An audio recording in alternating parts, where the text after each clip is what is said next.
Today, I'm challenging you as to whether or not your people are truly your number one asset.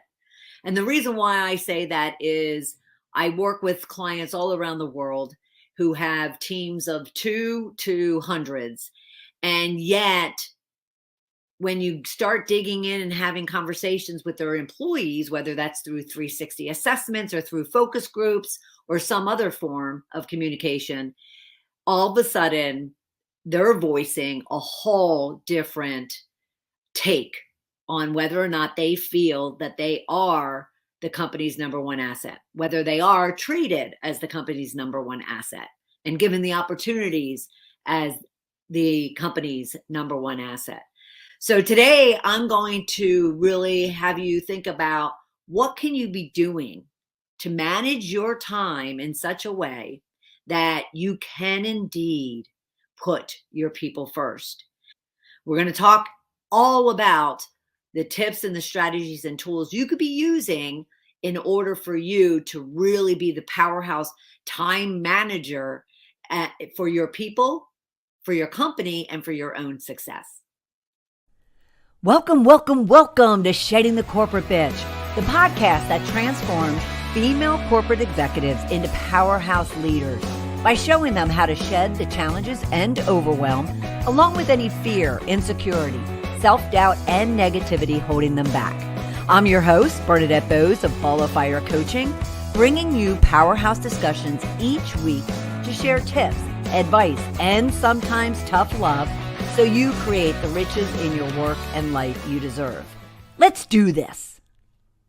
So what is it that makes it so hard for company leaders to really put their people first? Well, ask that question to any corporate or entrepreneurial leader, and they'll basically tell you time. My immediate response to that, however, is, well, you make time for what is important to you.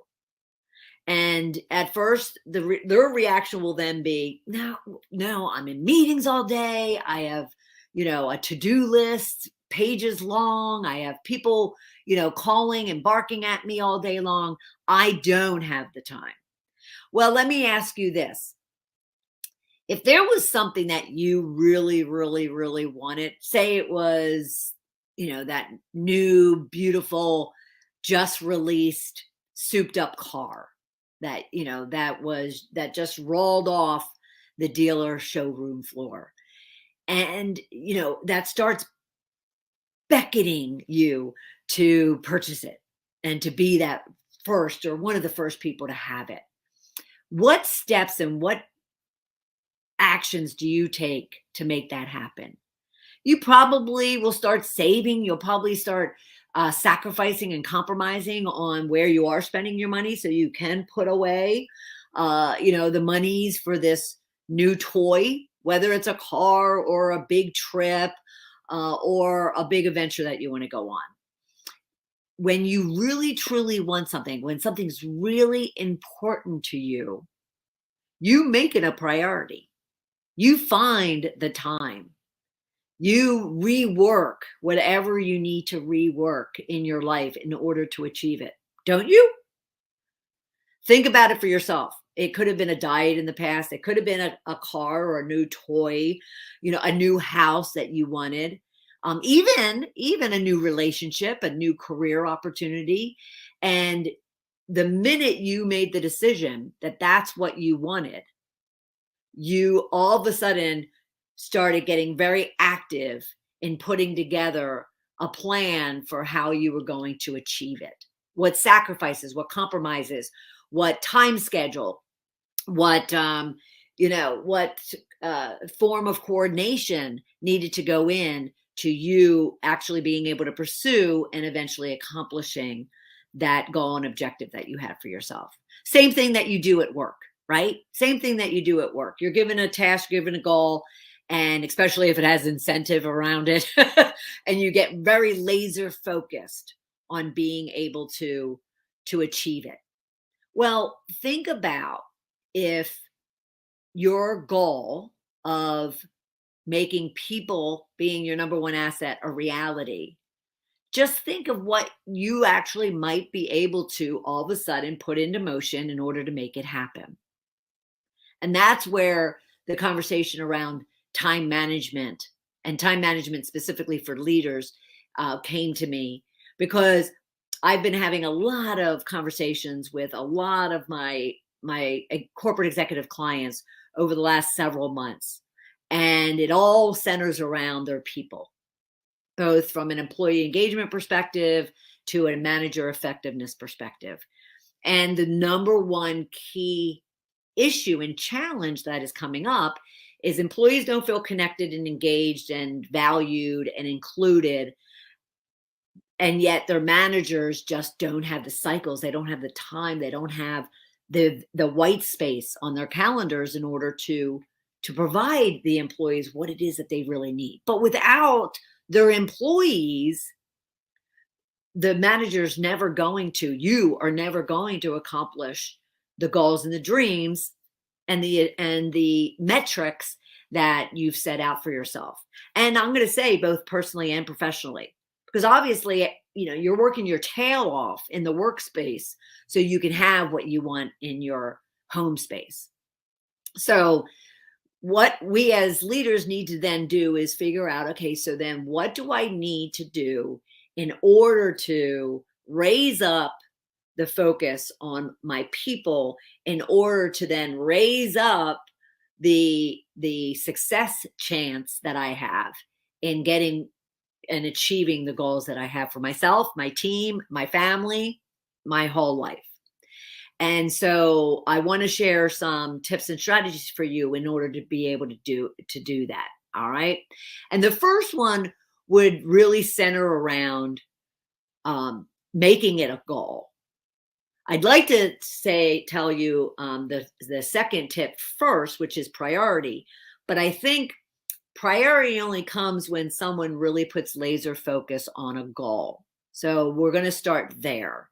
So you as a leader have the choice to make people a goal of yours, officially, non-officially, on paper, not on paper. Communicate it to a group or not communicated and just kept for yourself. But that is the goal that you set for yourself, is I want to make my people the number one asset of my team and of the business. It's a win-win for everyone after all, right? You make the people and put the attention to the people as their number one asset. The people thrive and you thrive. Serving others serves you. That is a mantra or a saying, actually a quote from the Bible that I all of a sudden clung on to 7 or 8 years ago. Didn't understand it at first, thought it was very selfish. Wait a minute, I'm not going to serve others to serve me. But then realized that no, take care of those around you, those that are in more need, those that have wants and desires of their own, and you'll be taken care of too. So the first thing would be let's define a goal around your people. And if that goal is, I want, to make my people the number one asset on my team, then, you can get even more specific around that. And we talk a lot about SMART goals here in the Shedding the Corporate Bitch community, and in my work in Ball of Fire coaching. And I call it SMARTY because I add Y at the end, which is you. So make your goals really centered around what you want. And in this case, it's to make your people the number one asset of your team. Make it as specific as possible. Determine how you're going to measure yourself in doing that. There's a lot of ways. Of course, we have employee retention, engagement, satisfaction, but even make it more personal. Make it about the fact that you're having better, relationships with them. You're really empathetic and compassionate and a good listener for them. You're there for them. You have their back. You can listen to their ideas. You consider them. You even implement them. There's a lot of different ways that you can measure your success, making your people your number one asset. All right. Then, of course, you need some actions as part of the SMARTY methodology. You need some actions against it. So what can you be doing differently with your people in order for them to, feel more engaged, to feel more included, to feel more valued, to contribute more, which will elevate their productivity and effectiveness, which will ultimately be a win-win for everybody. All right. So define the actions to go with those goals. And then, of course, make them realistic and make them time bound. Now, these goals that you set, there could be multiple goals. I want to be a mentor and a coach and develop my people to where they are elevated, themselves in their own career. I want to see my people, climb the ladder and succeed and achieve as well. I don't need them just to be a taskmaster for me. I do want them to, have their own path that they take. So my goal is to be a mentor and a coach. My goal is to be a good listener. I'm not going to be just someone who listens so I can respond and tell them what to do or what not to do, or what's a good idea, what isn't a good idea. It's to really listen, understand them, walk in their shoes, and really, experience them for who they are. So come out with whatever those people goals are. And even you can share them with your team, or you can keep them to yourself. You can put them in your personal or professional goals for your development plan or your performance plan, or you can keep them to yourself.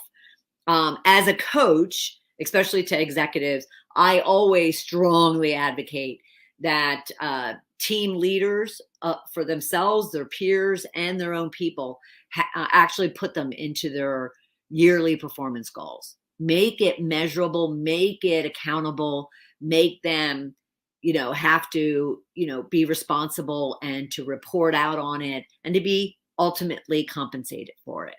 But taking this on for yourself, you can, take it on formally, so to speak, or you can just take it on for yourself. Then find yourself an accountability partner. Now, this can come in two ways when it comes to your accountability partners and your goals. If you shared them with your team, for instance, then ask your team to hold you accountable to them. If you said that you were going to be meeting with them once a month, or you were going to make sure that you had some face time with each one of them, well, ask them to hold you accountable to that. Ask them to, to follow up with you, that you are, taking the actions that you stated that you were going to be taking. Again, serving others serves you, and therefore it's a win-win for everybody. But the other form of accountability partner could be that you do ask a peer or a manager or a friend to hold you accountable to following through on what it is that you said. Now, I will, advise as well, is not many business functional leaders really leverage strategically their HR partners. And when it comes to your personal, professional development, leadership type of goals, such as your people goals, they make great partners. As they should all the time anyway, in you building and establishing and managing and achieving your business goals. But at the same time, when you have something to where, okay, I have these goals for myself, and I'd like to kind of lean on you as an accountability partner to ensure that I'm, taking the steps that I've committed to and I'm following through. So they make great accountability partners. But find someone that, again, you can share your goals with, how you're going to measure, what actions you're going to take, what timeline you put to them. And, that individual can then be there to kind of challenge you, ask, how things are going. They could even go as far as providing tips or advice for, whatever you might be dealing with or you're challenged with. But find someone that can ensure that you're following through on what it is that you need. Because just like outside of work, if you do go on a diet plan or a fitness program or whatnot, you always are like, oh, I wish I had somebody that was kind of over me, telling me, to get out of bed or to get off the couch, or don't open that refrigerator door. Yes, I'm talking about myself. But, so look at having an accountability partner even for your business goals. All right. So, get your SMARTY goals in place, and, and just put the focus on making your people their number one asset. Now, add a layer to this. And when it gets complicated for many leaders, and I totally appreciate and understand it, is then when life comes into play, which it always does, but especially work life and work demands, and the demands of your people, the demands of your bosses, the demands of your customers, the demands of HR, whatever the case might be, the demands of the marketplace and the economy, puts a lot of pressure on managers. And, tactically that can look like where all of these, people, all these tenants are coming in and they're demanding your time. And the next thing you know, your calendar white space is now completely full, sometimes even overlapped with meetings and obligations. And you can't even open up a space for any people time that you then had already laid out as goals to have people time. Well, this comes down to priority. And so many, managers / leaders that I talk and meet with, whether a one-on-one or in a group, will raise up the challenge that they have as far as being able to follow through on, making their people their number one asset. And they'll say, I just don't have the time. Look at my calendar. Look at my to-do list. And I'll remind them, if it is a priority for you, you'll make the time. Because like anything else, if it's a priority and really important to you, and you truly believe that in every cell of your being, then you will do whatever it takes to follow through on that goal that you set for yourself. And if you don't believe me, think outside the workplace of other goals and dreams that you have and aspirations that you have for yourself, how far you will go to achieve them. And it could be even the workplace if it has anything to do with a raise or a promotion or a new business opportunity. When you're starting to question or doubt or make excuses, which is, the challenge that I then put back onto the executives is, are you sure they're not excuses? Then think about other times and places, even currently, that maybe you're kind of being hypocritical almost, and you're contradicting yourself, because you certainly put the priority and the emphasis and the sacrifices and the compromises elsewhere. And yet in this particular situation that we're talking about, they are bubbling up as more excuses than anything. So making something a priority takes a daily practice and discipline for anything. Looking at your goals, looking at your tasks, looking at that, that calendar of meetings, and really ensuring that you have a very laser focused clarity around where the priority lies. That's not something that can be looked at, once a week, once a month, once a year. It has to be on a daily basis. What can I, be doing, and what do I need to be doing in order to keep, my focus and attention on the goal? It might slip a day or two. It might slip even a week. Yet I'm not losing focus, and I'm not losing the priority that I have for this particular goal. In this instance, it's around people. So you look at it daily. Okay. Question it daily, challenge it daily, which brings me to my next point around priority. And that is, too many leaders have a very difficult time saying no. No to that meeting, no to that extra task, no to that, that new project or new initiative or new workload that's not even coming to you. Maybe it's coming down to your people. And they have a hard time saying no. Well, it's my boss. Well, I have to. Well, it's coming from, a different function, and I have to do it. Well, do you? Is the challenge that I would give you to be thinking about. Do you need to go to that meeting? What will happen if you don't go to that meeting? Do you even need to have this particular meeting? Maybe you're adding to your own pressure when it comes to not having that time. Do you need to, fill this time block with something that isn't as priority as something else or as this people goal that you've set for yourself? So learning to say no is absolutely critical for anyone from floor level to the CEO office, and yet it's even more and more and more important for people leaders to be able to find those places where you can say no, and so you can always open up or keep white space on your calendar for your people. It's absolutely critical. And if you truly believe people are your number one asset and they're going to be the ones that and are the ones that help you and get you to achieve your goals, then you need to prioritize finding how you can keep them engaged, included, valued, and with the opportunities that they're looking for. So you have to look at saying no. Now, another little formula I use with my clients as well, whether that be corporate or entrepreneurial, quite honestly, is what I call my 4 Ds.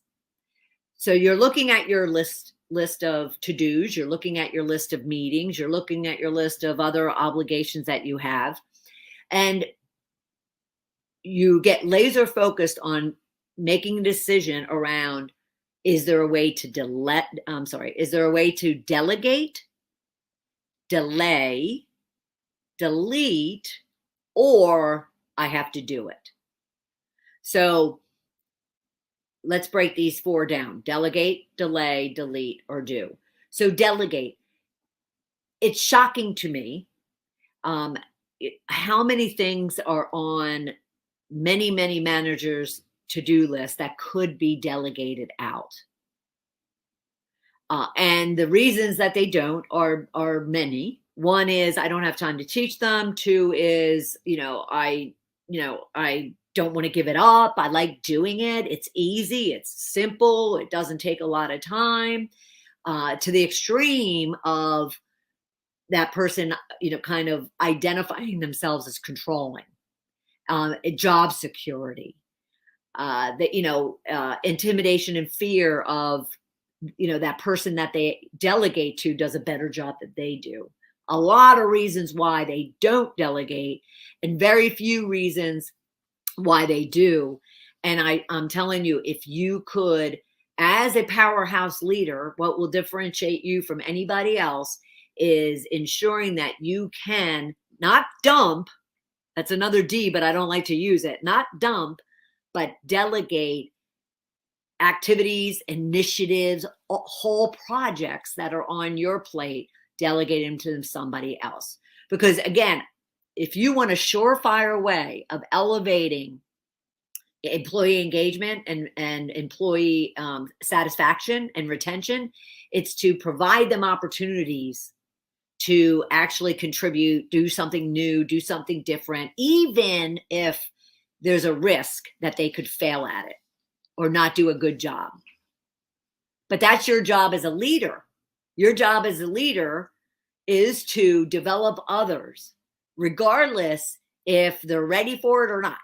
Give them the opportunities to challenge themselves, push themselves, stretch themselves, even fail, so they can then learn and then move on.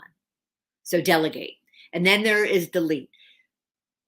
I could have a laundry list of to-dos that, my manager, will show me, my client manager will show me. And I can easily go through and in a conversation with them, we can get 20% of those things off their list that is on their list. But they just, 1, automatically think they have to do it, or 2, that you could go back to delegate. And they keep it on the list. And again, there's a lot of different reasons for, for that. Um, but yet what you want to do as a powerhouse leader and as someone who's putting your people first is you really want to open up that white space for your people, make that time for your people, and therefore you have to be able to delete things off. Now there's also the other D, which is delay. Again, this is an area where many of my clients struggle with the fact that people just throw work at them and everything's a priority to everybody. Oh, it needs to be done immediately. Oh, it needs to be done by the end of the day. Oh, it needs to be done by tomorrow. And yet, if you as a leader would challenge them to say a couple of things, challenge them to say or ask them, is this really a priority for today? Do you absolutely, need it today? And if so, for what reason? And how is it going to be used, if I was to take time today to get it done? You'd be surprised that all of a sudden somebody will be like, once they're challenged, will be like, oh, no, I don't need it for a few days. Or I don't need it even till next week. So that's one thing, is to challenge whether or not the priority or the timeline that they've put on a task or a activity they need you to do is actually real, because in a lot of cases it is not. Okay, the other angle to take with this is show them your to-do list. And this goes to your boss, this goes to anyone that comes to you with something. Show them your to-do list and say, okay, so if you want me to get this done today, what do you suggest I not get done? Because they all say that they need it today, tomorrow, by the end of the week. So which one of these should be deprioritized so I can tell them that you had, a higher priority item? You ask them that question, and it's not a question that anybody should feel intimidated by. If all of a sudden you're like, I'm not going to say that to my boss. Why not? You're engaging them, and and actually you're also kind of passing accountability to them of, this is all the work that I have to do, and they all have high priority, and you're just simply asking me to do something, and I'm just trying to understand what's going to have to give in order for me to then bring in and do what you need me to do. You will be surprised 99% of the time, and I am not exaggerating. Someone will say to you, oh, no, I don't need it right away. Oh, no, you're right. Those are more important. Or they may say, okay, no, this is more important than this one. And I'll talk to them and I'll get you a delay, an extension on that activity, on that initiative, whatever the case might be. So, you're just engaging them in your priority setting. And it's absolutely, if you could learn that one skill, that will elevate your productivity, elevate your success in accomplishing your goals, whether it's your people goal or any other goal, is if you could learn that discipline. 1, saying no. 2, using the delegate, delete, or delay, and challenging the priorities people are giving you. And then the last D is do. There are going to be things that you absolutely must do.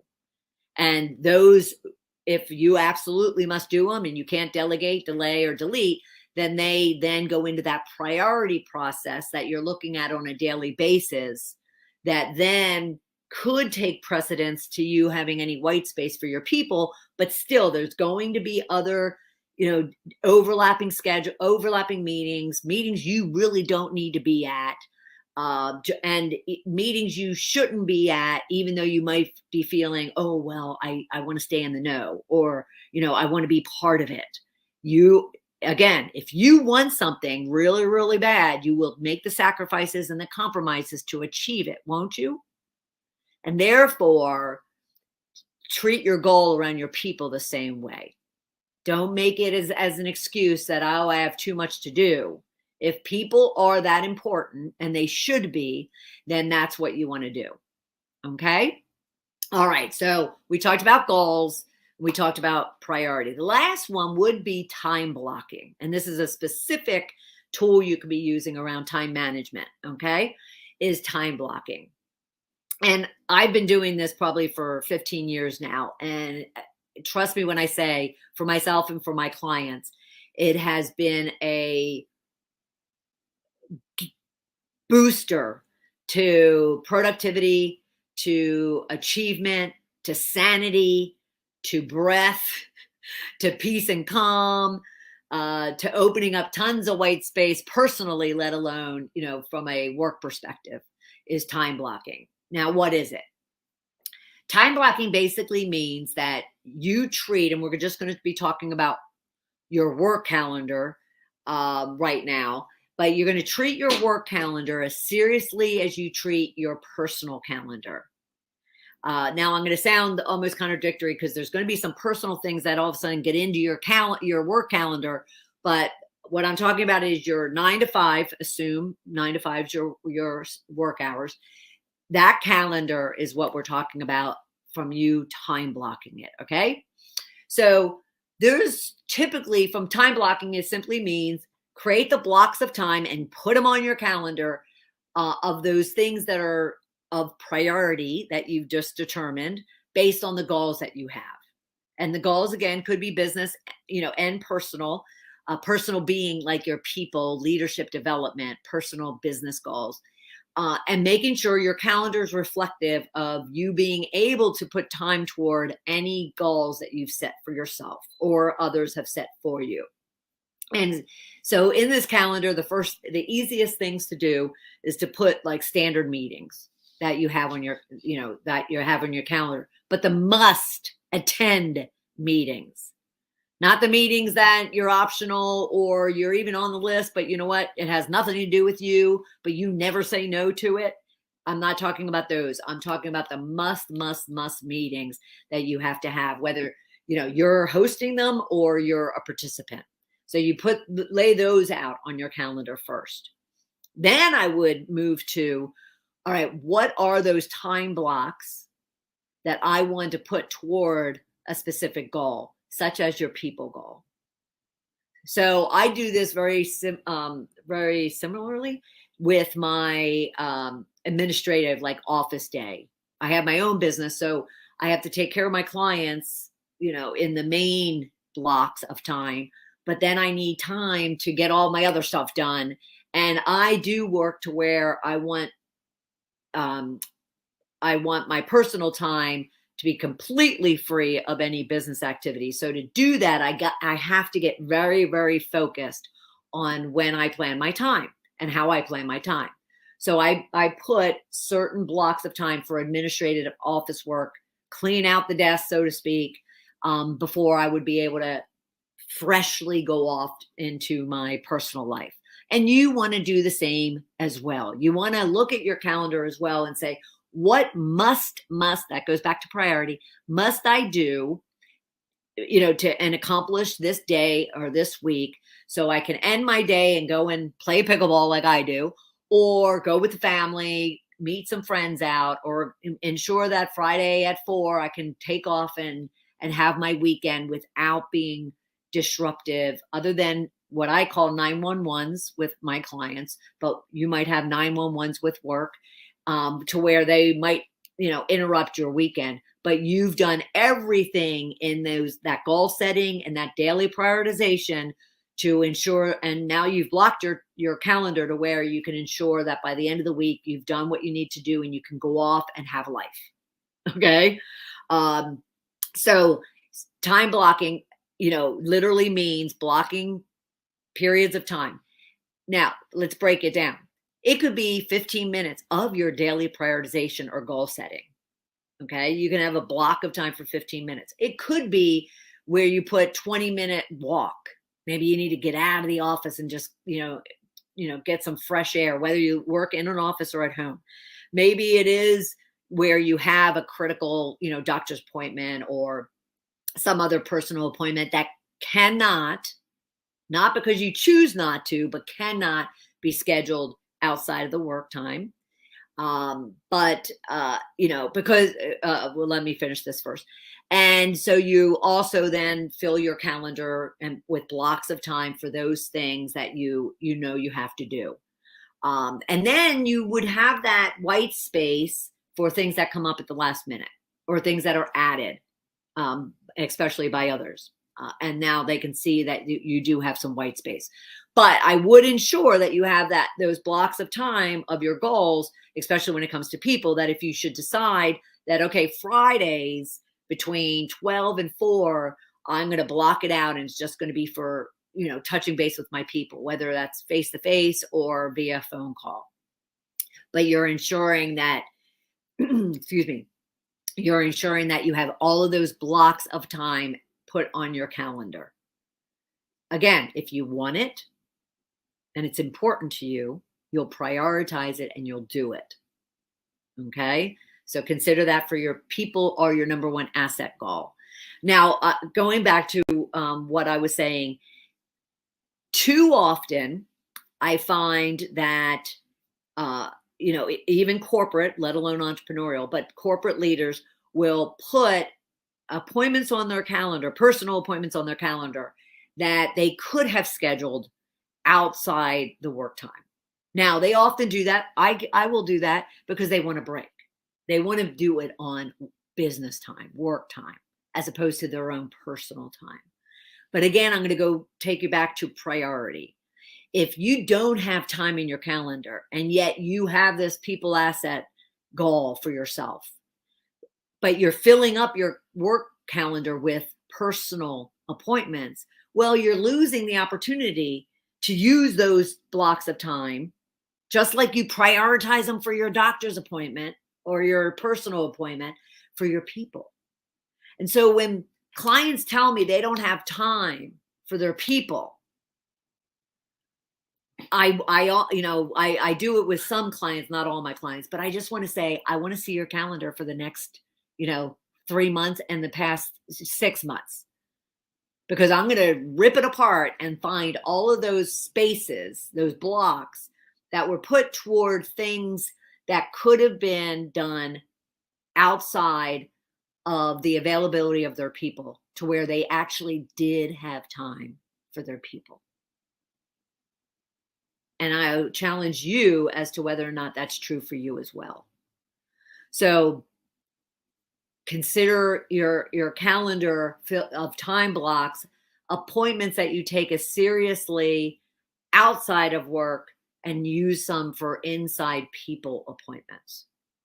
And then when you are, kind of time blocking, another key aspect of that as well is to set expectations with those around you, whether that's your team members, your peers, your bosses, not only about your goals, but more so the expectations around, your calendar, your appointments.